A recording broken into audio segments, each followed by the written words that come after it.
ఎలాగైనా నేను జాబ్ తెచ్చుకోవాలి. సో నా టార్గెట్ ఏంటి అంటే ఈ ₹1,00,000 అయిపోయే లోపల మా ఫ్రెండ్ స్విగ్గీ ఐడి తీసుకొని నైట్ పూట అయితే ₹70 60 ఎక్కువ వస్తాయి ఇన్సెంటివ్స్. ఫస్ట్ వర్కింగ్ నాది ఢిల్లీ. మా మదర్కి బైపాస్ సర్జరీ అయితే ఐఎమ్ ద పర్సన్ మొత్తం టేక్ కేర్ చేసి నా ఫ్యామిలీని ప్రొటెక్ట్ చేసుకోగలిగా, మా అమ్మ నేను బతికించుకోగలిగా. ఇంతకంటే సక్సెస్ అయినా ఏమైనా ఉంటుందా? 2025 బ్యాచ్ కూడా బయటకు వస్తుందన్న. 2022 పాస్డ్ అవుట్, నేను 23 పాస్డ్ అవుట్, లేకపోతే 21 పాస్డ్ అవుట్. ఇప్పుడు నేను హైదరాబాద్కి వచ్చి సాఫ్ట్వేర్ జాబ్ తెచ్చుకోవచ్చా? అయితే ఇప్పుడు దాని గురించి అంటే 2025 బయటకు వస్తే కంపెనీస్ ఎవరిని ఫ్రెష్గా కన్సిడర్ చేస్తాయనే విషయం మనం మాట్లాడుకుందాము. అండ్ దానికంటే ముందు నేను కూడా ఇదే సిచ్యువేషన్లో ఉండే 2016లో. అయితే అప్పుడు ఏంటి అంటే అన్ఫార్చునేట్లీ ఆర్ ఫార్చునేట్లీ నాకు అప్పుడు మాకు కొంచెం ఫినాన్షియల్గా చాలా ఇబ్బందులు ఉండడం వల్ల నేను బీటెక్ చదువుతున్నప్పుడే నేను పార్ట్ టైం జాబ్ చేయాల్సిన పరిస్థితి ఏర్పడింది 4-1లో ఉన్నప్పుడు. అయితే అప్పుడు దాకా ఏంటి అంటే జనరల్గా చాలా మంది అడుగుతూ ఉంటారు కదా, బ్యాక్లాగ్స్ ఉంటే మళ్ళీ సాఫ్ట్వేర్ జాబ్ రాదా, లైఫ్లో సెటిల్ కావాలి, కెరీర్లో సెటిల్ కావని. జనరల్గా నాకు కూడా అప్పుడు 1-2 బ్యాక్లాగ్స్ ఉంటూనే ఉండయి. అండ్ ఇంకోటి వచ్చేసి M1 నన్ను కూడా బాగానే ఇబ్బంది పెట్టింది. ఫైనల్లీ ఎట్లో గట్ట కంప్లీట్ చేశాను, అది వేరే విషయం. సో చూసి రాశారా, చూడకుండా రాశారా అంటే ఎట్లో గట్ల రాశాను, కంప్లీట్ అయిపోయింది, లైఫ్లో సెటిల్ అయ్యాను. ఎట్లా రాస్తే ఏంటి, that is whole different story. అందరూ మైక్రో జెరాక్స్లు గుర్తుందా? బీటెక్ చదివే వాళ్ళందరికీ, నాకు తెలిసి మా వాళ్ళకి అందరికీ గుర్తే ఉంటుంది. ఆ మైక్రో జెరాక్స్లు పర్ఫెక్ట్గా ఎలా వాడాలో నాకు కూడా బాగానే తెలుసు. కొంత టాపిక్స్ ప్రిపేర్ అయ్యేవాడిని, ఓవరాల్ కంటెంట్ ప్రిపేర్ అయ్యేవాడిని, అండ్ మైక్రో జెరాక్స్ల మీద కూడా డిపెండ్ అయ్యేవాడిని నేను, కాదనట్లేదు. సో ఇది ఎందుకు చెప్తున్నానంటే ఇప్పుడు నేను మైక్రో జెరాక్స్లు పెట్టాను, మీరు అందరూ కూడా పెట్టండి అని కాదు. కానీ అంటే అప్పుడున్న సిచ్యువేషన్లో ఏదైతే ఈ విషయాలు అంటే ఈ బ్యాక్లాగ్స్ ఉన్నాయి, లేదా నాకు ఇంకా కెరీర్ సెట్ కాలేదు అనుకునే వాళ్ళకి ఒక బూస్టింగ్ పాయింట్ లాగా నేను చెప్తున్నా. అందరిని ఐఎమ్ నాట్ ఎంకరేజింగ్, మళ్ళీ మీరు ఎంకరేజ్ చేస్తున్నారు అనుకోవద్దు. అయితే సో అట్లానే అన్ఫార్చునేట్లీ అప్పుడున్న డబ్బులు ఇబ్బందితో పార్ట్ టైం జాబ్ చేయాల్సి వచ్చింది 4-1లో. ఆ జాబ్ చేస్తూ జనరల్గా ఏంటి అంటే 1 or 2 బ్యాక్లాగ్స్ ఉండేవి. ఈ పార్ట్ టైం జాబ్ చేయడం వల్ల 4 సబ్జెక్టులు ఎగిరిపోయినాయి 4-1లో. 4 సబ్జెక్టులు ఫెయిల్, 2 సబ్జెక్టులే పాస్ అయ్యాను. తర్వాత 4-2కి వచ్చింది. అంటే 4-2కి వచ్చింది. ఆ 4-2లో ప్రాజెక్టు ఎన్ని ఉంటాయో మీరు అందరికీ తెలుసు కదా. సో ఆ ప్రాజెక్ట్ కూడా మనం ఎలా చేస్తాం, మన చిన్న కాలేజీ కాబట్టి మన ప్రాజెక్ట్ ఎలా చేస్తాం ఏంటి అనేది మీ అందరికీ బాగా తెలుసు. అయితే ఇక్కడ అయిపోయిన తర్వాత ఒక 3 సబ్జెక్టులు ఉండిపోయినాయి. నేను R10 బ్యాచ్ నాది, R10 JNTU, R10 రెగ్యులేషన్ నాది. అయితే అప్పుడు మాకేంటంటే ఒక 2 సబ్జెక్టులు మనకి వదులుకోవడానికి అవకాశం ఉండేది. 2 subjects, any 2 subjects overall BTech మొత్తంలో కూడా పాస్ కాకపోయినా కానీ మనకి సర్టిఫికేట్ అని వస్తుంది, అది వదులుకోవడానికి మాకు ఆప్షన్ ఉండేది.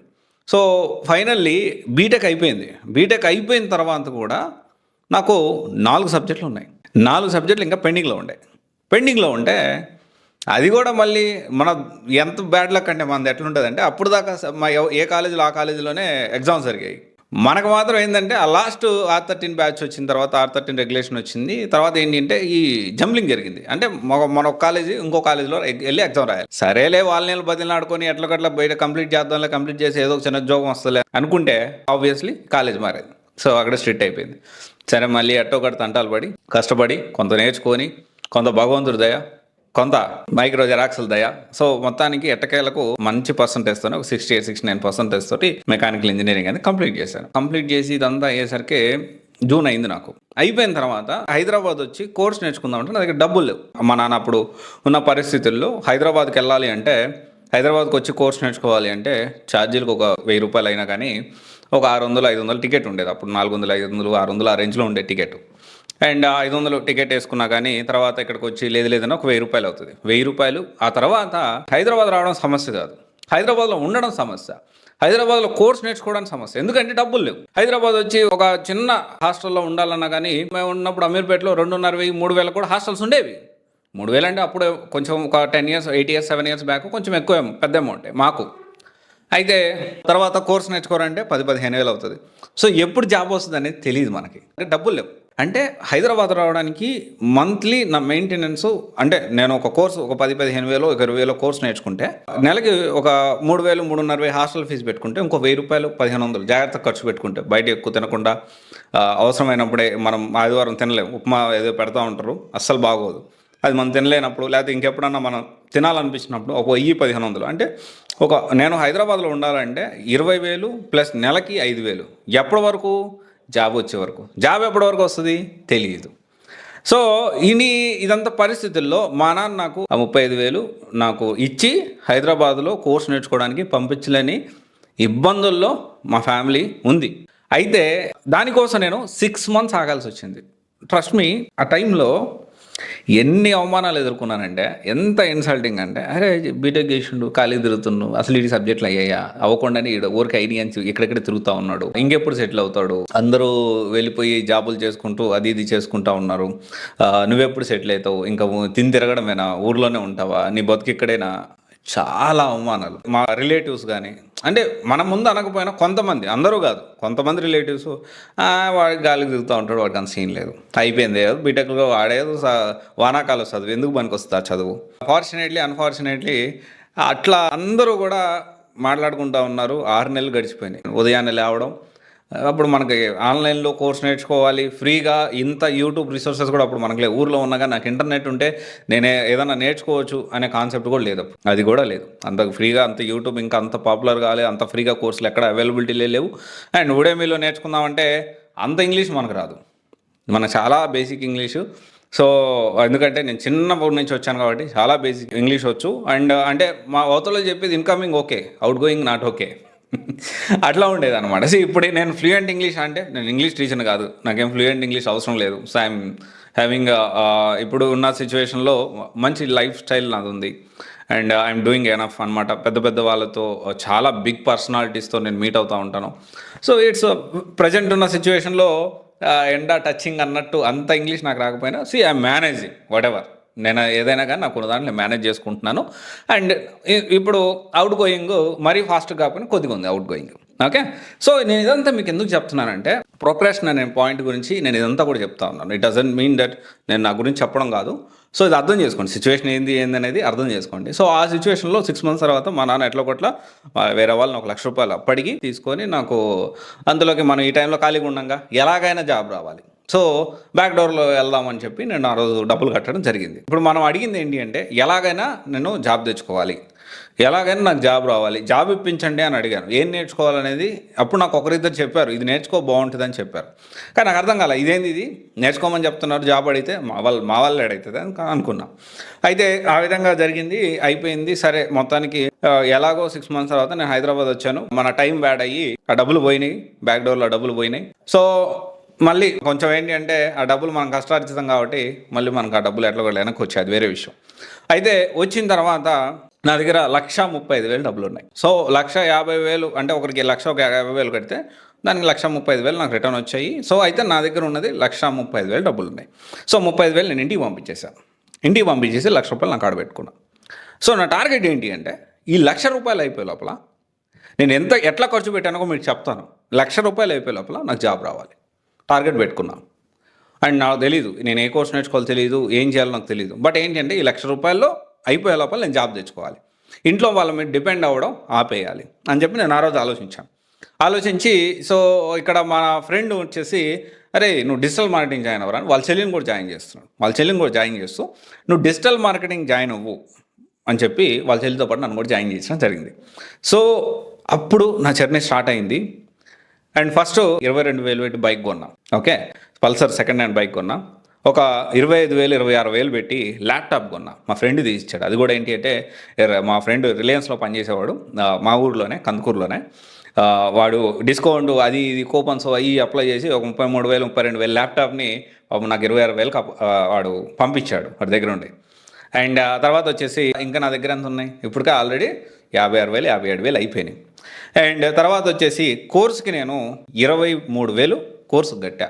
డిజిటల్ మార్కెటింగ్ స్కూల్ అని మనకి మాదాపూర్లో ఉంటుంది, డిజిటల్ మార్కెటింగ్ ఏజెన్సీ అది. ఆ కంపెనీ CEO కానీ, డైరెక్టర్ కానీ, శంకర్ సార్ కానీ అండ్ కళ్యాణ్ సార్ కానీ ఇప్పటికీ టచ్లో ఉంటారు, 2 సార్లు.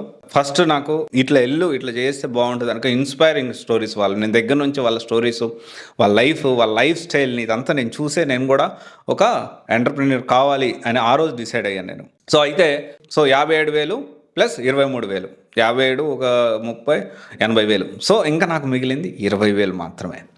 సో నా 20,000 అయిపోయే లోపల నేను జాబ్ తెచ్చుకోవాలి, నా టార్గెట్. అంటే జాబ్ తెచ్చుకోవాలి and at the same time ఇంట్లో వాళ్ళ మీద డిపెండ్ కాకూడదు. నేను నవంబర్లో వచ్చాను, అక్టోబర్ నవంబర్ ఆ టైంలో హైదరాబాద్ వచ్చాను. సో ఆ తర్వాత డిసెంబర్లో ఏమో ఇదే టైంలో డిసెంబర్లోనే ఏమో జాయిన్ అయ్యాను నేను.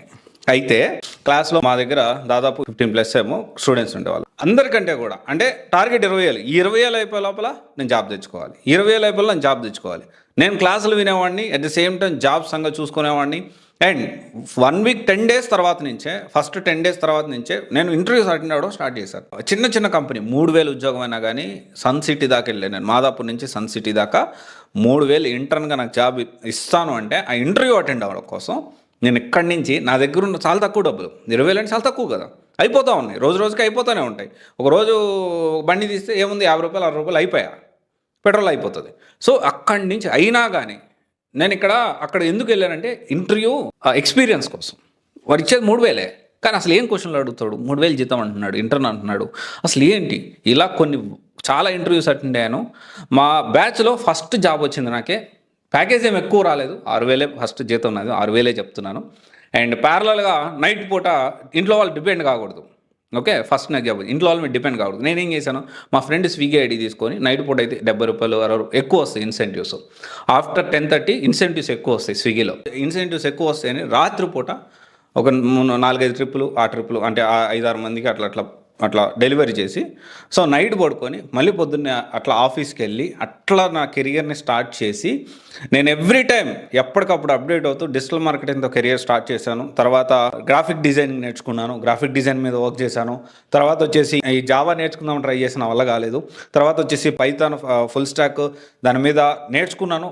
అండ్ డీప్ నాలెడ్జ్ అయితే నేను అంటే డీప్ నాలెడ్జ్ అవసరం లేకపోయింది నాకు. ఆ తర్వాత నేను జాబ్ చేసేటప్పుడు 13-14 మందిని ఫ్రీలాన్స్ ఆల్ ఓవర్, ఇప్పటికి కూడా నాకు ఫ్రీలాన్స్ టీమ్ ఉంది ఎంటైర్ ఇండియా ఢిల్లీలో కూడా నేను వర్క్ చేశాను. లాస్ట్ ఢిల్లీలో ఆర్గేషియా అంటే ఒక సిస్టమ్తో నేను వర్క్ చేయడం జరిగింది. లాస్ట్ వర్కింగ్ అది ఢిల్లీ. అయితే అంటే నేను ఎక్కువ చేశానని చెప్పట్లేదు, నేను అక్కడ వర్క్ చేసింది మోస్ట్లీ 3 months వర్క్ చేశాను. నేను చాలా కంపెనీస్ మారాను. అన్నిట్లో కూడా ఏంటి అంటే మేజర్గా నేను I'm very good at digital marketing. So నేను ఇదంతా అండ్ తర్వాత గ్రాఫిక్ డిజైనింగ్ అండ్ దీంట్లో కూడా ఏంటి అంటే I have knowledge, very good knowledge, ఎలా చేయొచ్చు ఏంటి అనేది మంచి నాలెడ్జ్ అయితే ఉంది. అయితే ఇదంతా నేను ఎందుకు చెప్తున్నానంటే ఆ రోజు నా బ్యాక్లాగ్స్ ఉన్నాయి. నేను ఎక్కడ ఆగిపోయినా కానీ నా లైఫ్ అక్కడ ఆగిపోయేది కదా. బ్యాక్లాగ్స్ ఉన్నాయి, నాకు జాబ్ వస్తుందా అనుకున్నాను. అన్ఫార్చునేట్ ఆర్ ఫార్చునేట్, మా క్లాస్లో ఎంతమంది ఉన్నారో అంతమంది కంటే కూడా I'm in a better position now. అంటే 86%, 87% ఆల్మోస్ట్ టాపర్ వచ్చిన వ్యక్తి ఇన్కమ్ కంటే, అతని పొజిషన్ కంటే నా పొజిషన్స్ 500 times బెటర్గా ఉన్నా నేను. ఓకే, అండ్ తర్వాత వచ్చేసి కాన్ఫిడెంట్గా ఉంటాను. నేను ఏ పని చేసినా కాన్ఫిడెంట్గా చేస్తే, ఏం నేర్చుకున్నా కాన్ఫిడెంట్గానే వెళ్తా. అండ్ తర్వాత వచ్చేసి నాకు ఇంగ్లీష్ రాదని నేను ఆగిపోలేదు. అందుకని చాలామంది ఇక్కడ ఆగిపోతూ ఉంటారు. నేను డబ్బులు లేవని ఆగిపోలా, డబ్బులు వచ్చే వరకు వెయిట్ చేశా. ఇప్పుడున్న తెలివి అప్పుడు నాకు ఉంటే నేను ఇంకా బెటర్గా చేసేవాడినేమో అనుకునేవాడిని. డబ్బులు వచ్చే వరకు వెయిట్ చేసి, డబ్బులు పోయినా మళ్ళీ బాధపడకుండా జాగ్రత్తగా దాన్ని ఎలా మనం చేసుకోవాలి అని చెప్పి నేను చేసుకున్నా. అండ్ నాకు ఎవరు సపోర్ట్ చేయలేదు. నా హైదరాబాద్కి వచ్చిన తర్వాత మా ఫ్రెండ్స్ ఒక 2-3 అరే నువ్వు ఇట్లా చేయని గైడ్ చేశారు. సో అది మనం సపోర్ట్ అనుకోవచ్చు. ఇప్పుడు గైడ్ చేసే వాళ్ళు లేరంటే ఉన్నారు. మనకేంటంటే ఆ గైడ్ మనం అర్థం చేసుకోవాలి. సో ఇక్కడ నాకు ఎవరు సపోర్ట్ లేదు, అంటే ఎకనామికల్లీ ఎవరు సపోర్ట్ తీసుకోలేదు. డెఫినెట్లీ పేరెంట్స్ ఉంటారు, ఆబ్వియస్లీ. పేరెంట్స్ కాకుండా బయట నుంచి ఎక్కడ మోరల్ సపోర్ట్ కూడా తీసుకోలేదు. అండ్ నేను దాని నుంచి అన్నిటి నుంచి ఓవర్కమ్ చేస్తూ అప్పుడు నా కెరీర్ స్టార్ట్ చేసి నేర్చుకుంటూ చాలా విషయాలు నేర్చుకున్నాను. అండ్ చాలామంది ఈ బ్యూరోక్రాట్స్ ఉన్నారు, బ్యూరోక్రాట్స్ అసలు ఎలా వర్క్ అవుతుంది, ఏంటి ఆ సిస్టమ్ ఏంటి, పబ్లిక్ రిలేషన్ అంటే ఏంటి. అండ్ నెక్స్ట్ ఇప్పుడు మీ అందరికీ ఏం తెలుసు, సో సివైసి అంటే ఒక యూట్యూబ్ ఛానల్, దీనికి సంబంధించి కెరియర్ గైడెన్స్ చేస్తారు, విచ్ ఈజ్ ఓన్లీ బట్ ఏంటి అంటే ఇక్కడ బ్యాక్గ్రౌండ్ అనేది నేను ఎట్లా క్రియేట్ చేసుకున్నానంటే, ఈరోజు 2 తెలుగు రాష్ట్రాల్లో చూసుకుంటే మనము ఎక్కడికైనా వెళ్ళగలుగుతాము, ఏ పనన్నా నేను చేయించుకోగలుగుతాం, అలాంటి క్రియేట్ చేసుకోగలిగాను నేను. ఓకే, 2 తెలుగు రాష్ట్రాల్లో. అండ్ ఇన్ఫ్యాక్ట్ ఏంటి అంటే సెంట్రల్లో కూడా, ఢిల్లీలో కూడా మనకి అవసరమైతే అంటే దానికి సంబంధించిన కనెక్ట్స్ కూడా మనం తెచ్చుకోగలుగుతాం. సో అంటే మన ఇక్కడ అందరూ కూడా నాకు పరిచయం అయింది. నేను ఏదో తోపును తురుమునని కాదు, నా హార్డ్ వర్క్ని చూసి చాలామంది నన్ను ఈరోజు అంటే నాకు ఏమైనా అవసరమైతే సపోర్ట్ చేసేవాళ్ళు చాలామంది ఉన్నారు. అండ్ ఇది పొలిటికల్గా కావచ్చు, లేకపోతే ఇంకోటి కావచ్చు. సో ఇదంతా కూడా మనం అర్థం చేసుకోవాలి. ఇదేంటి అంటే ప్రొక్రాస్టినేషన్ అనేది ఉండకూడదు. అండ్ ఇప్పుడు 2025 బ్యాచ్ వస్తుంది. ఇప్పుడు వస్తున్న మ్యాటర్కి ఇది అంతా చెప్పిన కదా, ఇప్పుడు అసలు మ్యాటర్ 2025 బ్యాచ్ పాస్డ్ అవుట్ వాళ్ళు వస్తున్నారు. నా 2024 జాబ్ వస్తుందా, 2023 జాబ్ వస్తుందా, 22 జాబ్ వస్తుందా, ఇప్పుడు నేను కోర్సు నేర్చుకోవచ్చా? ఒక్కటే చెప్తా ఉన్నా, ఇప్పుడు దాకా ఎలా ఉన్నారు, ఇప్పుడు దాకా ఏం చేశారు అనేది సెకండరీ. ఇప్పటి నుంచి మీరెంత కష్టపడుతున్నారు, ఇప్పటి నుంచి మీరు ఎలా ఉన్నారు, మీకు రియలైజేషన్ లేట్గా వచ్చిందా, ఇట్స్ ఓకే. ఓకే, కొంతమందికి ముందే ఎక్కువ దెబ్బలు తగ్గడం వల్ల రియలైజేషన్ ముందు వస్తుంది, కొంతమందికి లేట్ రావచ్చు. వచ్చినంత మాత్రాన అరే ఇంక ఇప్పుడు నేనేం సాధించలేను అని మాత్రం అనుకోవద్దు. అసలుకి నిజంగా చెప్తా ఉన్నా. సో ఇది నేను మనసులో చెప్తా ఉన్నా. అండ్ నేను ఎన్ని ఇబ్బందులు పడ్డాను, ఎన్ని కష్టాలు పడ్డాను, ఎట్లాంటి సిచ్యువేషన్స్ ఫేస్ చేశానో మీకు ఇంకా చాలా విషయాలు తెలియవు. ఇంకా నేను కొట్టే తెచ్చానట్టు చెప్పా. ఇంకా డెప్త్గా ఎంత అవమానించారు. అరే నీకు ఇంగ్లీష్ రాదు, నువ్వు బ్యాక్లాగ్స్ ఉన్నాయి, నువ్వు ఇంకా ఎందుకు పనికి రావు అంటే. ఒకరోజు ఒక సిచ్యువేషన్, సంఘటన, నార్మల్ ఒక కానిస్టేబుల్కి కూడా నేనేం తప్పు చేయకపోయినా మా ఊళ్ళో కానిస్టేబుల్కి భయపడే పరిస్థితి ఉండేది ఒకప్పుడు. ఇప్పుడు ఎవరికి భయపడాల్సిన అవసరం మనకు లేదు. ఓపెన్గా చెప్తాను, ఎవరికి భయపడాల్సిన అవసరం మనకు లేదు. ఈరోజు అంతవరకు వచ్చాను నేను. అంటే అందరిలాగే నేను కూడా పెరిగినవాడిని. ఇంకా చెప్పాలి అంటే మీ అందరూ కాలేజ్ డేస్లో కానీ స్కూల్ డేస్లో ఎంత గోల చేసేవారు నాకు తెలియదు, కానీ నేను చాలా గోల చేసేవాడిని, చాలా అల్లరి చేసేవాడిని. మామూలుగా కాదు, గొడవలు కోట్లాటలు నాయన మస్తు. బట్ ఇప్పుడు కెరియర్ అనేది నాకు చాలా ఇంపార్టెంట్. నా ఫ్యామిలీ నేను చూసుకోవాలి. ఏ స్టేజ్ నుంచి ఎలా మారానంటే, రీసెంట్ డేస్లో మా మదర్కి బైపాస్ సర్జరీ అయితే ఐఎమ్ ద పర్సన్ మొత్తం టేక్ కేర్ చేసి నా ఫ్యామిలీని ప్రొటెక్ట్ చేసుకోగలిగా, మా అమ్మ నేను బతికించుకోగలిగా. ఇంతకంటే సక్సెస్ అని ఏమైనా ఉంటుందా? అంటే నేను ఛార్జ్ తీసుకొని మా ఫ్యామిలీని, నన్ను కన్నా నా తల్లిని నేను బతికించుకోగలిగా. మళ్ళీ ఇక్కడ యశోదాలోనే జరిగింది, సోమాజిగూడ దగ్గర బైపాస్ సర్జరీ అయితే తెలిసి నేను మాట్లాడి నేను అప్పటికప్పుడు డబ్బులు అరేంజ్ చేసుకోగలిగాను. ఎందుకంటే కొంచెం ఈ నెగ్లిజెన్స్ అది ఇంకోటి వల్ల మనము అది ఇన్సూరెన్స్ చేసుకోలేదు. అంటే 2 lakhsకే ఉంది. మిగతా డబ్బులన్నీ కూడా నేను అరేంజ్ చేసుకోగలిగాను. And at the same time discount కూడా ఇప్పించుకొని నేను మా అమ్మని సేఫ్గా నేను బతికించుకోగలిగా. ఇంతకంటే లైఫ్లో మ్యాచ్ సక్సెస్ ఏమైనా ఉంటుందంటారా? నాకైతే ఇంక లేదు. అంటే ఇంకా నా జీవితంలో అంతకంటే పెద్ద విషయం ఏదైనా కానీ దానికంటే చిన్న విషయమే. మా అమ్మని నేను బతికించుకోగలిగా. నేను లైఫ్లో సక్సెస్ అయ్యి నా కెరీర్లో సెటిల్ అయ్యి మా అమ్మని నేను సపోర్ట్ చేసుకొని నా ఫ్యామిలీని నేను ఇబ్బంది పడకుండా నేను నిలబెట్టుకోగలిగా. అంతకంటే లైఫ్లో ఏం సక్సెస్ ఉంటుంది చెప్పండి? హైదరాబాద్ వచ్చి లైఫ్లో ప్రోగ్రెస్ అవుతున్న టైంలో కూడా ఒక పెద్ద దెబ్బ తగిలింది, కోలుకోలేని దెబ్బ తగిలింది. బట్ మళ్ళీ నేను నిలబడ్డా. నేను ఒకటే, కాకపోతే ఏంటి అంటే మళ్ళీ దెబ్బలు తగలవా అంటే 100% తగులుతాయి. కుట్రలు కూడా జరుగుతున్నాయి. కానీ ఎన్నిసార్లు దెబ్బలు తగిలినా మళ్ళీ రాటు తేలి మళ్ళీ నేను నిలబడి ముందుకు వెళ్తా, ప్రోగ్రెస్ చేస్తా. మీకు కనిపించే CYC ఒకటే కాదు. So I'm doing lot of work. అది స్లోగా ఇప్పుడే నేను బయట పెట్టదలుచుకోలేదు.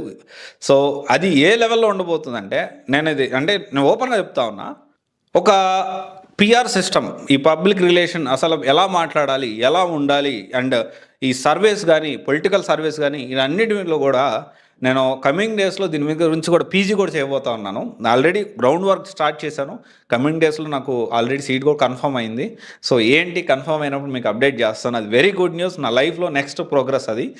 అండ్ ఈ పొలిటికల్ సర్వీస్ కానీ లేకపోతే ఇవన్నీ కూడా నేను చేయబోతా ఉన్నాను. డెఫినెట్లీ ఇక్కడ మనం నేర్చుకోవాలి, ప్రోగ్రెస్ ఇంకా నేను నేర్చుకుంటానే ఉన్నా. ఇంకా వర్క్ నేర్చుకుంటే ఇంకా PG చేయబోతున్నా. నాకు సీటు కూడా కన్ఫర్మ్ అయింది. ఏం PG ఎక్కడ చేస్తున్నాను అంటే దేనికి సంబంధించిన PG అనేది నేను నెక్స్ట్ 4-5 monthsలో చెప్తాను. ఎందుకంటే నెక్స్ట్ జూన్లో నేను స్టార్ట్ చేస్తున్నాను. PG చదవడం అనేది మళ్ళీ మొదలు పెడుతున్నాను. సో అది కూడా మీకు అప్డేట్ చేస్తాను. సో ఇక్కడ ఏంటి అంటే, మీరు ఎప్పుడు బయటకు వచ్చారని డజంట్ మ్యాటర్, ఎప్పుడు కెరీర్ స్టార్ట్ చేసి డజంట్ మ్యాటర్. గెలవాలి అనే తపన, ఆ దెబ్బలు మీకు తగిలినప్పుడు ఆటోమేటిక్ కసి అనేది మొదలవుతుంది. మనుషులు రాటు తేలుతారు. ఆ తపన ఉంటే డెఫినెట్లీ సక్సెస్ అవుతారు. There is no doubt at all. Okay, ఒకసారి ఆలోచించండి. 25 బ్యాచ్ వాళ్ళు కూడా వచ్చేస్తా ఉన్నాను, నాకు ఎప్పుడు జాబ్, ఇంకెప్పుడు జాబ్ వస్తుంది. అస్సలు మీరు బాధపడాల్సిన అవసరం లేదు. మీరు అనుకున్నారా, కష్టపడాలనుకున్నారా, కష్టపడండి. స్టార్ట్ చేయాలనుకుంటున్నారా, స్టార్ట్ చేయండి. And definitely you will get success. 200% చెప్తా ఉన్నా. Thank you. This is Raj signing off.